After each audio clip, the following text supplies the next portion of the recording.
on va parler d'un sujet qui fait peur. Les faux abonnés. Et avant que certains se sentent attaqués, avoir des faux abonnés, ça ne veut pas forcément dire qu'on les a achetés. Aujourd'hui, sur quasiment tous les comptes, on retrouve entre 5 et 10% de faux abonnés.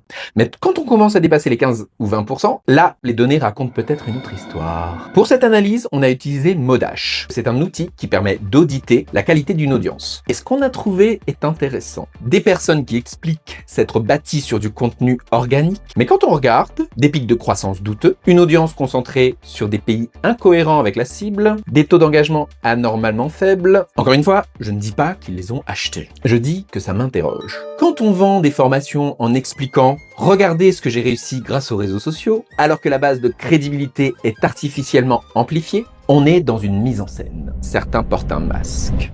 On va aussi regarder le cas d'une personnalité qui revendique un nombre important d'abonnés. Encore une fois, pas d'accusation, pas de diffamation, juste des chiffres. On a aussi analysé des profils propres. Des créateurs avec une audience plus petite, mais une qualité exceptionnelle. Moins de faux abonnés, un engagement cohérent, une croissance progressive. Pourquoi c'est important? Parce que le nombre d'abonnés crée une preuve sociale, ce qu'on appelle une vanity metrics. La preuve sociale influence la perception d'autorité. L'autorité influence la décision d'achat. Donc, gonfler artificiellement une audience peut être un accélérateur, mais ça ne crée ni une compétence, ni une expertise, ni des résultats clients. Alors, avant d'acheter une promesse, regardez les données. Parce qu'au final, ce n'est pas le masque qui fait l'autorité, c'est ce qu'il y a derrière.